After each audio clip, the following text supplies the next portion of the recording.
ہمارے دین میں خودکشی کیوں حرام ہے؟ ہمارے دین میں سوسائڈ کیوں حرام ہے؟ ابھی اتر پردیش کے ڈومریا گنج کے ایک مدرسے کے طالب علم کی خبر آئی، اس نے خودکشی کر لی، یتیم بچہ تھا، کچھ اس کو اسکول میں ٹارچر کیا گیا، اس کو کچھ ٹیچروں نے یا کچھ انتظامیہ کی طرف سے کچھ ٹارچر کیا گیا فیس وغیرہ کو لے کے، غریب بچہ تھا، یتیم بچہ تھا، وہ بیچارہ خودکشی کر لیتا ہے۔ آج مسلمان جب خودکشی کرتا ہے کلیجہ پھٹ جاتا ہے میرے ساتھیوں۔ ہمارے دین میں بہت بڑا کرائم ہے، بہت بڑا گناہ ہے، آپ خودکشی نہیں کر سکتے، آپ سوسائڈ نہیں کر سکتے، یہ زندگی ہماری نہیں ہے، یہ اللہ کی امانت ہے میرے پیارے ساتھی۔ اسی لیے اسلام کہتا ہے وَلَا تَقْتُلُوا أَنفُسَكُمْ إِنَّ اللَّهَ كَانَ بِكُمْ رَحِيمًا، اپنے آپ کو قتل نہ کرو، کوئی ایسا کام نہ کرو جس سے تمہاری جان خطرے میں پڑ جائے۔ وَلَا تُلْقُوا بِأَيْدِيكُمْ إِلَى التَّهْلُكَةِ، اپنے آپ کو ہلاکت میں نہ ڈالو۔ اسی لیے سگریٹ پینا، گٹکھا کھانا، کسی بھی طریقے کا نشہ کرنا اسلام میں حرام ہے، اس لیے بھی حرام ہے کیونکہ اس کے اندر نشہ ہے، اور اس لیے بھی حرام ہے کیونکہ وہ آپ کے شریر کو نشٹ کر رہا ہے، برباد کر رہا ہے۔ ہر وہ چیز جو آپ کے شریر کو نشٹ کرے، آپ کی صحت کے ساتھ کھلواڑ کرے، پوچھنے کی ضرورت نہیں ہے، وہ حرام ہے اسلام کے اندر۔ جو چیز آپ کے جسم کے لیے مضر ہے وہ اسلام کے اندر حرام ہے۔ یہ زندگی اللہ کی امانت ہے میرے پیارے ساتھی، اللہ امتحان کے طور پہ دنیا میں اللہ نے ہم کو بھیجا ہے۔ قرآن کا 29واں پارہ اٹھائیے، اللہ فرماتا ہے الذی خلق الموت والحیات لیبلوکم ایکم احسن عملا، اللہ نے موت کو پیدا کیا، اللہ نے زندگی کو پیدا کیا، کیوں پیدا کیا؟ تاکہ وہ تمہارا امتحان لے، لیبلوکم، وہ تمہارا امتحان لینا چاہتا ہے، ایکم احسن عملا، کہ تم میں کون اچھا عمل کرتا ہے، کون زیادہ عمل کرتا ہے، نہیں کہا کون اچھا عمل کرتا ہے۔ اللہ تعالیٰ کے ہاں کوانٹیٹی نہیں، اللہ تعالیٰ کے ہاں کوالٹی دیکھی جائے گی۔ آپ کا عمل کتنا ہے یہ اللہ تعالیٰ کا میٹر نہیں کرتا، آپ کا عمل کیسا ہے یہ میٹر کرتا اللہ تعالیٰ۔ ابھی 15 شعبان کی رات گزری، اسی شعبان کے مہینے میں، اب تو رمضان دستک دے رہا ہے، 15 شعبان کی رات کو شب برات منائی جاتی ہے۔ کتنے مسلمان 15 شعبان کی رات رات بھر عبادت کرتے ہیں، قبرستان جا کے دعائیں کرتے ہیں، قرآن پڑھتے ہیں، اور اس اگلے دن روزہ رکھتے ہیں، بہت ساری عبادتیں کرتے ہیں۔ عبادت تو ہو رہی ہے، کوانٹیٹی تو بہت ہے، کوالٹی نہیں ہے۔ جو عبادت نبی نے نہیں کی، جو عبادت صحابہ نے نہیں کی، میرے پیارے ساتھیوں، وہ عبادت بدعت کی کیٹیگری میں آتی ہے، اور نبی نے فرمایا وَكُلُّ بِدْعَةٍ ضَلَالَةٍ، ہر بدعت گمراہی۔ تو زندگی کے مقصد کو پہچانو میرے بھائی۔ آج سارے کے سارے لوگ چہرے پر محنت کر رہے ہیں، لڑکیوں کو دیکھو اپنے میک اپ پر کتنا خرچ کر رہی ہیں۔ اب تو بہار کے بعض علاقوں میں پروگرام کے لیے میں گیا تو دیکھتا ہوں نقاب کے اوپر بھی لڑکیاں لائٹ لگا رہی ہیں، نقاب کے اوپر بھی لائٹ لگی ہے۔ اب بھائی جب نقاب کے اوپر تم لائٹ لگا رہی ہو تو کیا مطلب ہے اس کا؟ نقاب کا تو مقصد ہے چھپانا اپنے آپ کو، اب تم نقاب کے اوپر لائٹ لگا رہی ہو تو اپنے آپ کو اور نمایاں کر رہی ہو، کیا مطلب ہے؟ نقاب کو بھی آج ہم لوگوں نے ایک فیشن بنا دیا ہے۔ اللہ معاف کرے ہماری بہنوں کو، آج اپنے شریر پر، اپنے چہرے پر کتنی محنت ہو رہی ہے۔ آج میک اپ آئٹم خریدنے پر شوہروں کی آمدنی کا ایک بڑا حصہ ان کی بیویوں کے میک اپ پر خرچ ہو رہا ہے۔ آج ہمارے نوجوان چہرے کے لیے کتنی محنت کر رہے ہیں، بالوں کے لیے کتنی محنت کر رہے ہیں، کس طریقے سے لوگ ہم کو ہینڈسم مان لیں، خوبصورت مان لیں، اسمارٹ مان لیں۔ او اپنے آپ کو خوبصورت اور ہینڈسم کہلانے والوں، کان کھول کر کے سن لو، اللہ تعالیٰ کے ہاں تمہارے چہروں کی خوبصورتی نہیں دیکھی جائے گی۔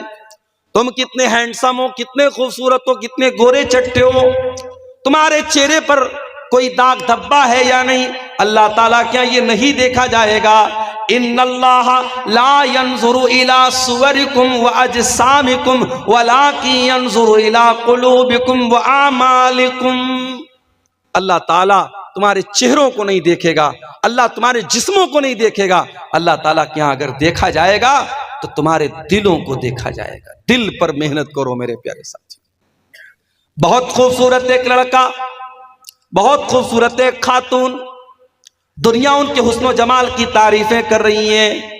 سوال یہ ہے ان کے سینے میں جو دل ہے اس دل میں اللہ کی محبت کتنی ہے، اس دل میں ایمان کی محبت کتنی ہے، اس دل میں اللہ کا ڈر کتنا ہے، اس دل میں آخرت کا ڈر کتنا ہے. یہ دل اللہ تعالیٰ کیا میرے پیارے ساتھیوں سب سے زیادہ اہمیت رکھتا ہے. دل پر محنت کرو. ہمارے باپ ابراہیم علیہ السلام اللہ کی بارگاہ میں دعا کرتے ہیں وَلَا تُخْزِنِي يَوْمَ يُبْعَثُونَ يَوْمَ لَا يَنْفَعُ مَالٌ وَلَا بَنُونَ إِلَّا مَنْ أَتَى اللَّهَ بِقَلْبٍ سَلِيمٍ. اے اللہ مجھے قیامت کے دن تو ذلیل نہ کرنا، مجھے قیامت کے دن تو رسوا نہ کرنا. دنیا میں انسان اگر رسوا ہو بھی جائے، آج رسوا ہوا ہے کل سیٹلمنٹ ہو جائے گا، کل عزت پا جائے گا. کل جو رسوا تھا آج عزت پا رہا ہے.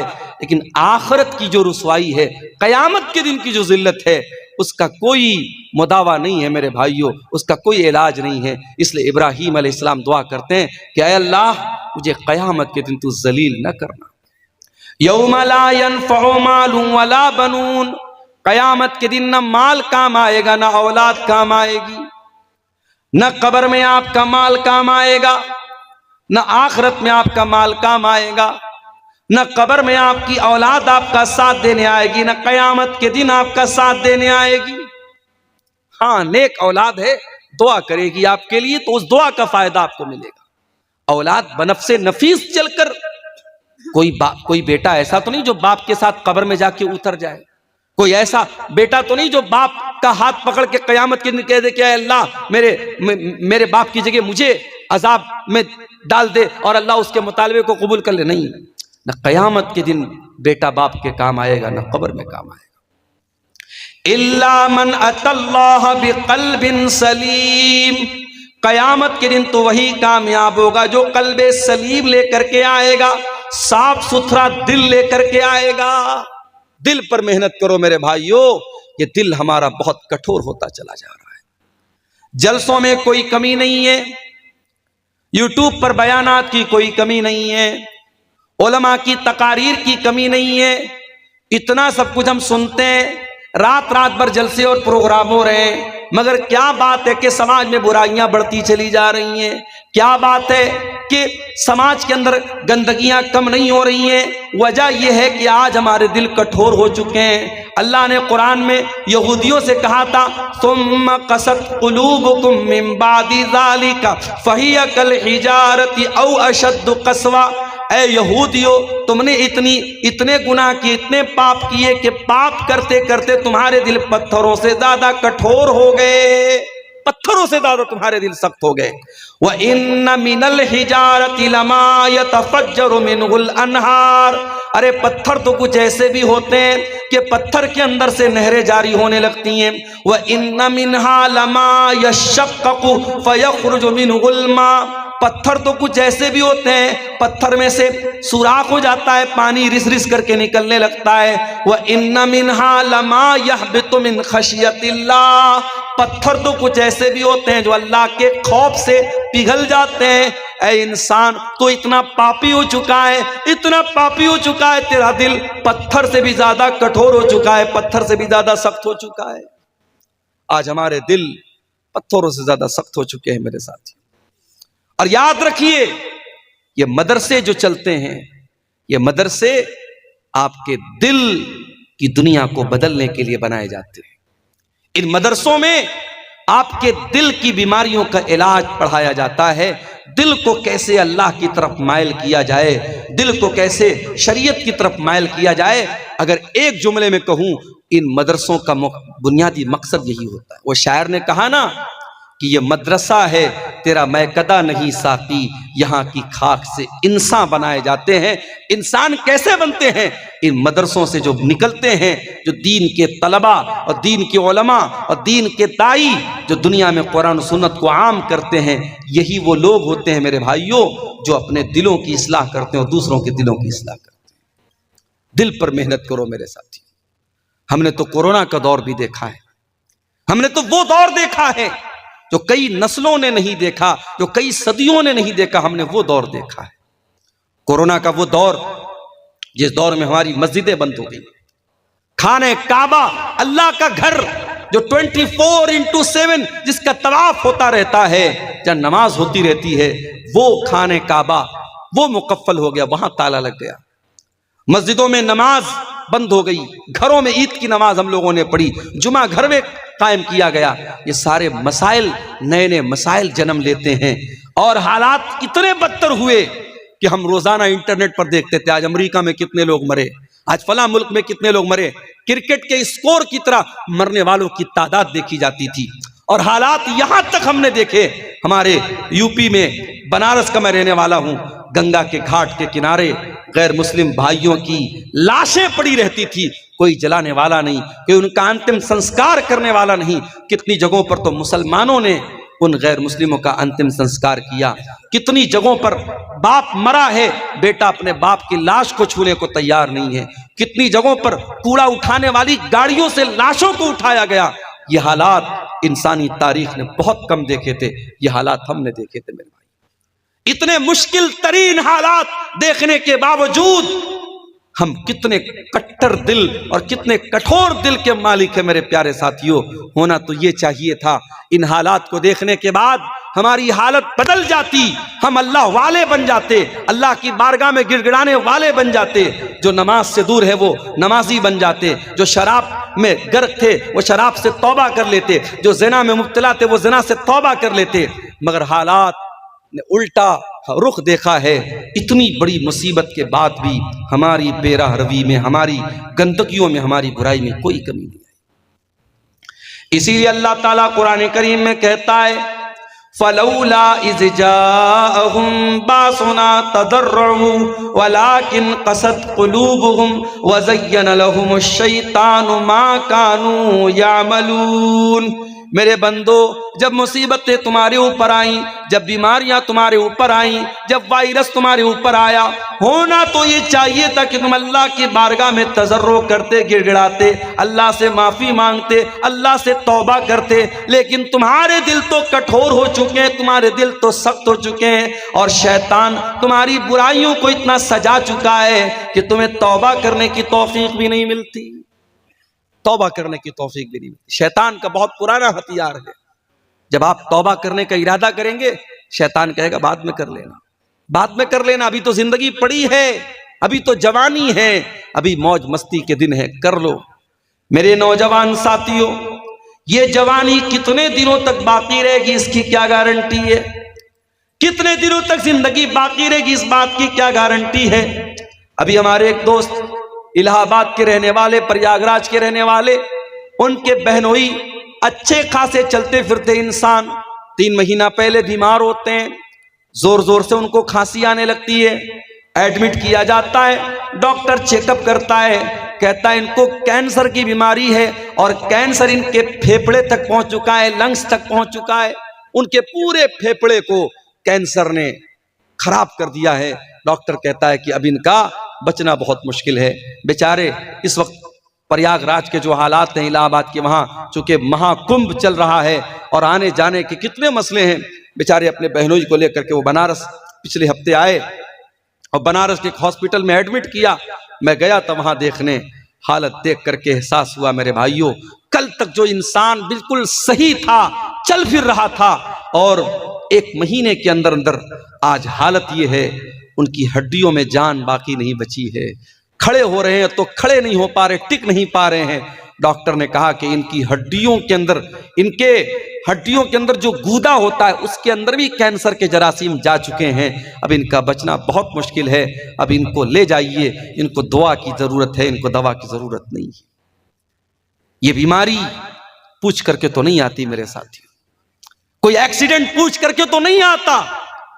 ایک نوجوان جا رہا ہے جھارکھنڈ میں، پچھلے ہفتے ایک واقعہ، پچھلے مہینے ایک واقعہ ہوا، جلسے میں گیا، اور جب جلسے سے لوٹنے لگا تو مجھے معلوم ہوا کہ ایک نوجوان لڑکا، بالکل 20-22 سال کا ینگ لڑکا، حافظ قرآن، 2 چھوٹے چھوٹے بچوں کا باپ، جلسے میں جاتا ہے اور واپسی میں اس کی بائک جو ہے پیچھے سے ایک پک اپ والا ٹکر مارتا ہے اور آن دا اسپاٹ وہ لڑکا مر جاتا ہے۔